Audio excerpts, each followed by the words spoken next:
I guess when I think about child and adolescent psychiatry and our program, and anyone who might be thinking about going into the career and choosing a path for a program, I think back to my own journey.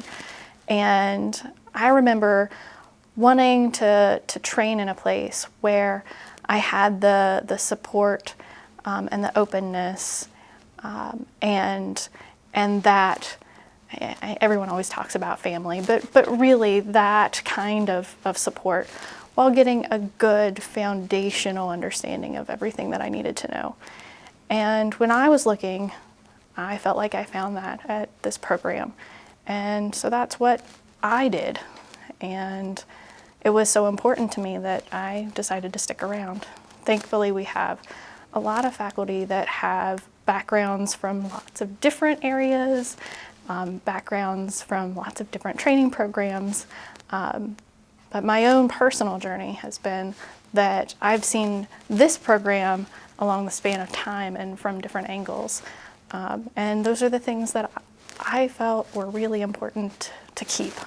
So when I think about what all we're able to do in the program, I think the heart is that strong clinical background, being able to see inpatient care, outpatient care, consults, subspecialty clinics, being able to work with other specialties in collaborative fashion.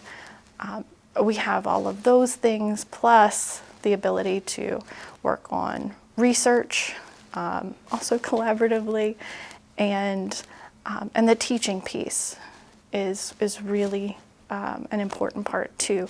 We have opportunities for our trainees to work with all of our different faculty from other departments, as well as our fellows have the opportunity to teach others. And when I think about our trainees who have gone through the program, they've gone into lots of different fields within child and adolescent psychiatry, community practice, academics, all over the nation and the world. But I feel like we have a lot of academicians, and I think that speaks to the importance that we place on expanding knowledge, curiosity, informing others, advocating for care of children and adolescents. I think all of those things shine through in what our fellows do when they go out into the world after training.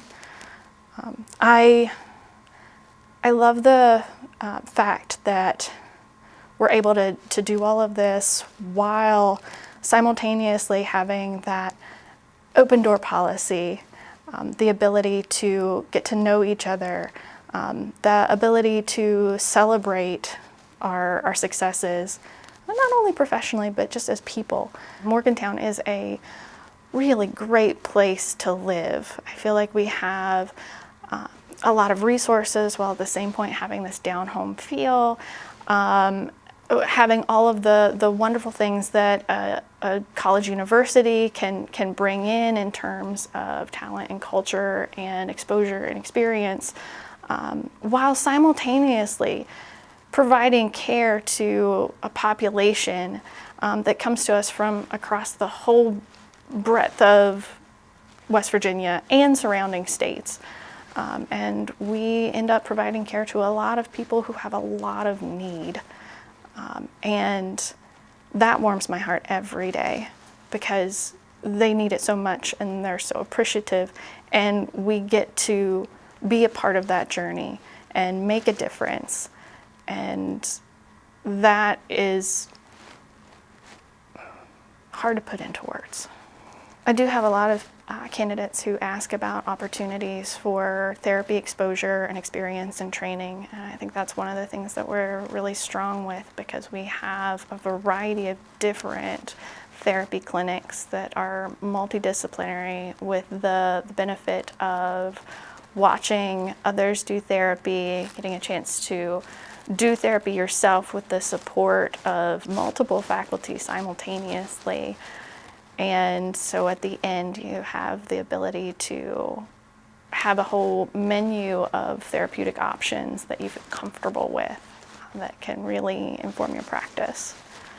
In addition to all of our core rotations, there's ample opportunity for elective rotations, either choosing from our menu of subspecialty clinics or working with some of our partners in pediatrics or working with our folks that work with student health, to a whole variety of options. And in addition to that, if someone has a particular area of interest within child and adolescent psychiatry or related fields, there is the ability to work toward building one's own experience with the support of faculty, so that everyone's able to tailor their training to their specific career goals.